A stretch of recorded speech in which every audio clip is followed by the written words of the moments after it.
Assalamu alaikum dear students. So today we'll discuss about the uh, interbiology chapter number first. The heading of the first chapter is homeostasis. Here the word is homeostasis. The word homeostasis, homeo word, it means homeo means same, and stasis means to stand. To stand or the to stay. The word homeostasis, the term of the homeostasis was introduced by the Walter B. Cannon. The Walter B. Cannon, it means the Walter Bradford Cannon. He was a American physiologist. He introduced the first time the term homeostasis. देखें dear students, homeostasis का अगर हम मतलब देखें तो homeostasis का term देने वाला जो साइंटिस्ट था उसका नाम था, फर्स्ट टाइम इसने टर्म दिया था होम्योस्टेसिस का, उसका नाम था वॉल्टर बी कैनन। इसने फर्स्ट टाइम जो है होम्योस्टेसिस का टर्म दिया था और ये अमेरिकन फिजियोलॉजिस्ट था। 1929 के अंदर ये इसने टर्म दिया था। 1929 के अंदर ये अमेरिकन वॉल्टर ब्रॉडफोर्ड कैनन ने टर्म दिया था।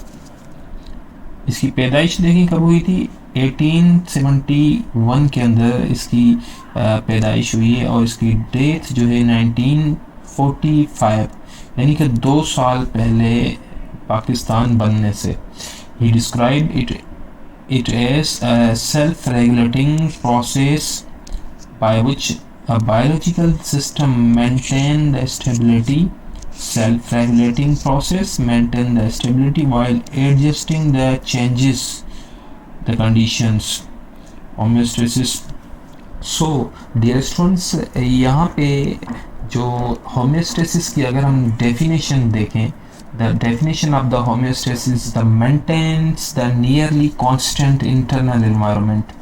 नियरली कांस्टेंट मीन्स जो इंटरनल कंडीशन बॉडी की होती है उसको मेंटेन किया जाता है, और मेंटेन 100% नहीं किया जाता, उसको 100% मेंटेन नहीं कर रहे, नियरली कांस्टेंट्स रखता है इंटरनल एनवायरनमेंट को, यानी कि इंटरनल एनवायरनमेंट की कंडीशन को बैलेंस रखता है। 100% हम नहीं कहेंगे, नियरली कांस्टेंट कहेंगे, यानी कि हमारे बॉडी के अंदर कोई भी तब्दीली आ रही है, कोई भी चेंजेस आ रही है तो उसको मेंटेन करके ये बना के स्टेबल बना के रखता है। इसका मिसाल इस तरह से, जैसे कि मैंने यहाँ पे कहा कि वो 100% मेंटेन नहीं करता। कैसे?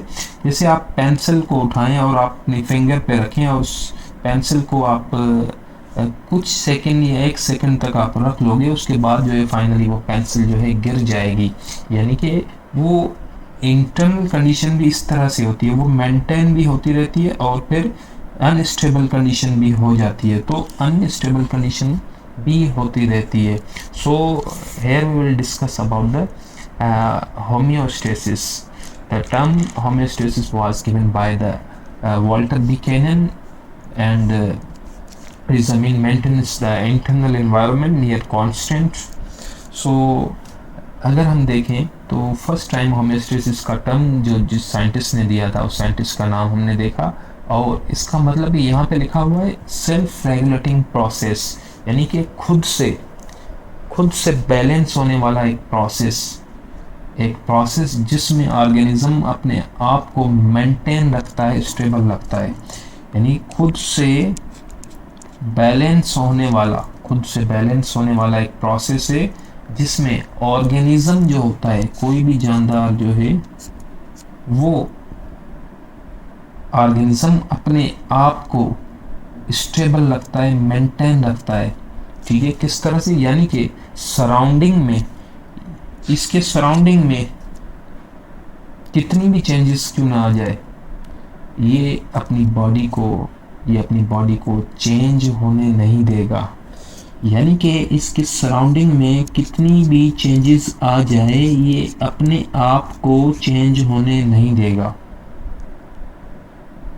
एक्सटर्नल एनवायरनमेंट में कितनी भी चेंजेस आ जाए, ये अपने एनवायरनमेंट को, यानी कि अपने इंटरनल एनवायरनमेंट को स्टेबल रखेगा।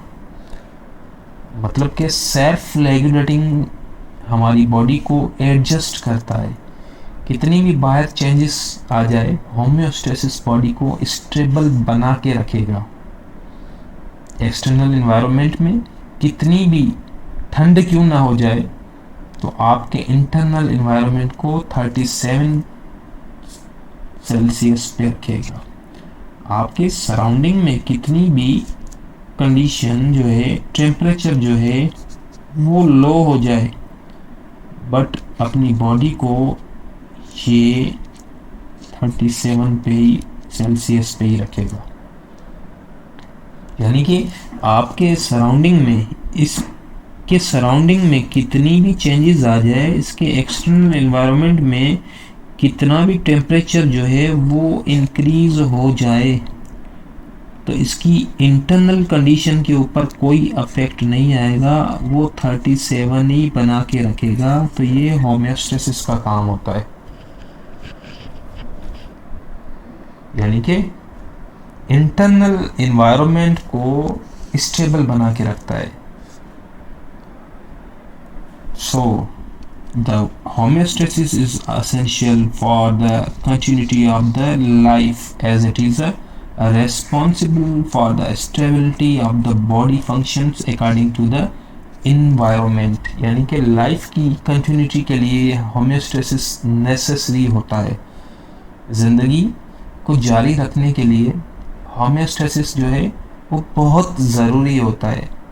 अगर होम्योस्टेसिस न हुआ, अगर होम्योस्टेसिस का प्रोसेस न हुआ, अगर होम्योस्टेसिस डिस्टर्ब हो गया, तो disturb the homeostasis often it may be cause of the illness, जिसके वजह से हमें बुखार हो सकता है, हाई फीवर कंडीशन हो सकती है, या ऑफन डेथ भी किसी जानदार की ये वो हो सकती है, पॉसिबल है। सो होम्योस्टेसिस अगर हम देखें तो वो एक सिंगल प्रोसेस नहीं होता, वो सेट ऑफ द मैकेनिज्म होता है। ठीक है, तो लाइफ की कंटिन्यूटी के लिए होम्योस्टेसिस नेसेसरी होता है, because the homeostasis according to the environment body को जो है स्टेबल बना के रखता है। So therefore all the function of the body properly work through the homeostasis. So all the functions of the body depend on the homeostasis। अगर homeostasis आप देखेंगे तो environment के मुताबिक बॉडी को ये स्टेबल बना के रखता है, जिसकी वजह से जो है बॉडी के तमाम फंक्शन जो है वो प्रॉपरली वर्क करते हैं। यानी कि प्रॉपरली वर्क जो बॉडी के तमाम फंक्शंस कर रहे हैं, इंटरनल कंडीशन जो मेंटेन हो रही है वो होम्योस्टेसिस के थ्रू हो रही है। इंटरनल एनवायरनमेंट जो मेंटेन हो रहा है वो होम्योस्टेसिस के थ्रू हो रहा है। यानी कि जो भी बॉडी के फंक्शंस हैं वो सारे डिपेंड करते हैं किसके ऊपर, होम्योस्टेसिस के ऊपर डिपेंड करते हैं। So next paragraph is the homeostasis organisms live in the terrestrial and aquatic environment.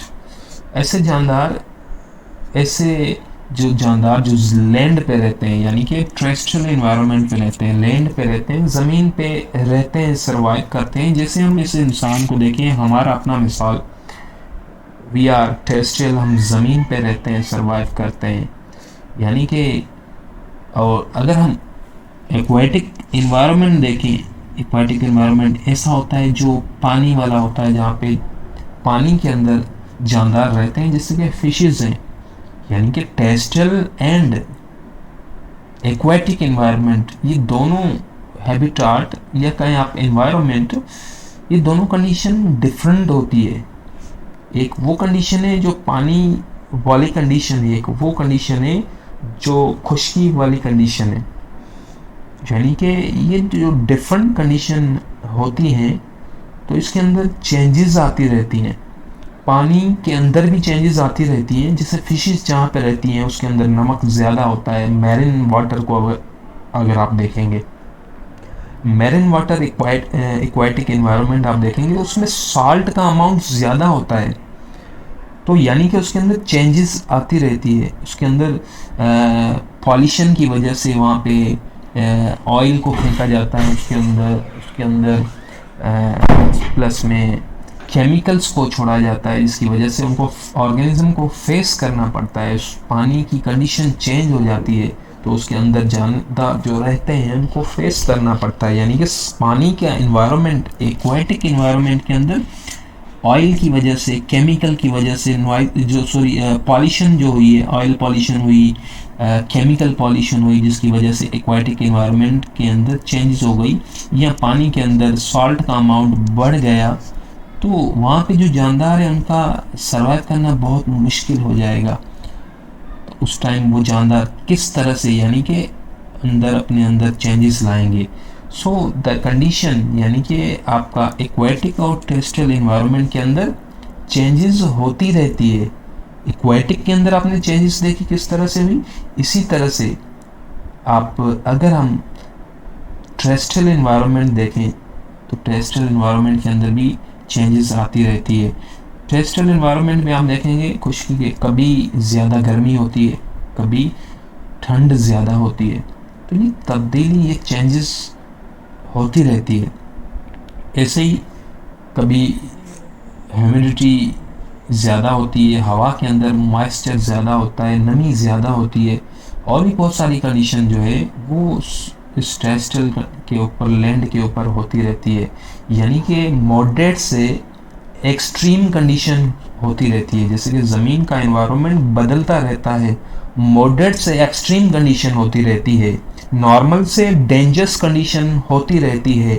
दोनों के अंदर इफेक्ट उसका आएगा आपका ऑर्गेनिज्म के ऊपर। ज़मीन के ऊपर अगर कंडीशन मॉडरेट से एक्सट्रीम हो गई तो वो अफेक्ट ऑर्गेनिज्म के ऊपर आएगा। अगर कंडीशन एक्सट्रीम हो गई है आपकी एक्वेटिक एनवायरनमेंट के अंदर, तो उसका अफेक्ट भी ऑर्गेनिज्म के ऊपर आता है। सो देयरफॉर ऑर्गेनिज्म अपने अंदर चेंजेस लाता है और उस पर काम करता है, यानी कि अपने अंदर चेंजेस लाएगा और उसी के ऊपर वो काम करेगा और अपनी बॉडी में फिजियोलॉजिकल और फिजिकल फंक्शंस जो हैं उनको बना के रखेगा, उनको स्टार्ट करेगा। Here is these environments have a variable conditions. Environment के अंदर कंडीशंस क्या होती है, वेरिएबल होती रहती है। यानी कि आपका टेरेस्ट्रियल हो, एक्वाटिक एनवायरनमेंट हो, वो कंडीशन मॉडरेट से एक्सट्रीम कंडीशन, नॉर्मल से डेंजरस कंडीशन हो सकती है, which influence upon the organisms and they train develop physical and physiological changes in their body according, यानी कि अपनी बॉडी के अंदर फिजिकल और फिजियोलॉजिकल चेंजेस लाएगा वो ऑर्गेनिज्म, ताकि ऑर्गेनिज्म का इंटरनल एनवायरनमेंट सही तरह से जो है वो काम कर सके। सो ऐसे ही यानी कि अगर कोई सराउंडिंग में चेंजेस आई है तो सराउंडिंग में चेंजेस आने से उस ऑर्गेनिज्म के ऊपर अफेक्ट आता है, उसकी बॉडी प्रॉपर वर्क नहीं कर पाती। जैसे कि अगर टेम्परेचर के अंदर चेंजेस आई है तो वो सुइटेबल टेम्परेचर, ऑप्टिमम टेम्परेचर बना के रखेगा, उस पर वो काम करेगा। ठीक है। सो ऑर्गेनिज्म का इंटरनल एनवायरनमेंट अगर हम देखें तो कंसिस्ट करता है, ऑर्गेनिज्म का जो इंटरनल एनवायरनमेंट है, in the view of environment changes in the maintain the internal body environment suitable limits पे बना के रखेगा, उस पर काम करेगा। the body in of the internal environments, अगर जानदार का हम इंटरनल एनवायरनमेंट देखें तो उसके अंदर क्या क्या आता है, बॉडी फ्लूइड्स आ जाते हैं, जो कि बॉडी के फ्लूइड्स लाइक पीएच जो है वो हो सकता है बॉडी का, वो इंक्रीज भी हो सकता है, वो डिक्रीज भी हो सकता है। तो बॉडी का फ्लूइड जो है, यानी कि बॉडी का फ्लूइड यहाँ पे कहा है बॉडी फ्लूइड्स मीन्स ब्लड है, ब्लड फ्लूइड्स जो है वो होता है बॉडी के अंदर, वाटर होता है, ये बॉडी के फ्लूइड्स होते हैं। सो बॉडी के अंदर टिश्यूज़ होते हैं, ठीक है, एक combination of the groups of the cells होते हैं एंड सिस्टम्स, यानी कि आपके टिश्यूज़ कंबाइन करके आपके ऑर्गन्स बनाते हैं। तो डिफरेंट ऑर्गन्स बॉडी के अंदर पाए जाते हैं और वो आपस में मिलकर सिस्टम बनाते हैं, ये आपका इंटरनल एनवायरनमेंट कहलाता है।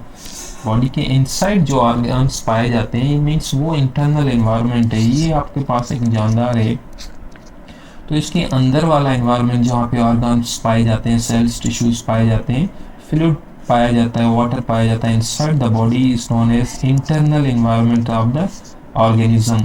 और इसके बाहर वाला ये सराउंडिंग इसकी जो है ये इसका एक्सटर्नल एनवायरनमेंट है। These components are physiological, well integrated and efficiently controlled and coordinated by the endocrine as well as nervous system. This system ensures the proper performance of the homeostasis regulatory functions like osmoregulation, excretion and thermoregulation in the body to adjust and maintain and balance the body external and internal body conditions. So यहाँ पे आप देखें कि यानी कि आपके internal environment को endocrine और नर्वस सिस्टम, एक आपका एंडोक्राइन और दूसरा नर्वस सिस्टम जो है, इन दोनों के थ्रू जो है वो कंट्रोल किया जाता है। आपके इंटरनल एनवायरनमेंट यहाँ पे जो मैंने आपको बताया था वो कंट्रोल किया जाता है through the two systems. First is the endocrine system through the hormones, different hormone endocrine system, through the pancreas, like a nervous system through the your brain, spinal cord are the responsible. So endocrine system और endocrine system plus में nervous system के through जो है control किया जाता है। ये दोनों बॉडी के अंदर चेंजेस को डेवलप करते हैं, आपकी बॉडी के अंदर चेंजेस को डेवलप करेंगे और फिर उसके अकॉर्डिंग काम करते रहेंगे। सो सिस्टम्स जो है इसकी बॉडी के अंदर जो होते हैं, यानी कि सिस्टम्स डेवलप, वो सिस्टम कौन से हैं? These are the osmoregulation, जिसमें वाटर एंड सॉल्ट को बॉडी के अंदर बैलेंस किया जाता है।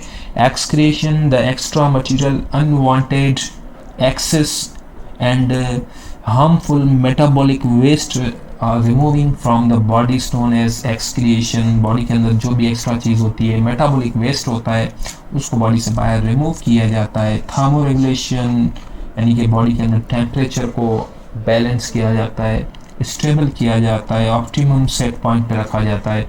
these are the systems developed through your endocrine system and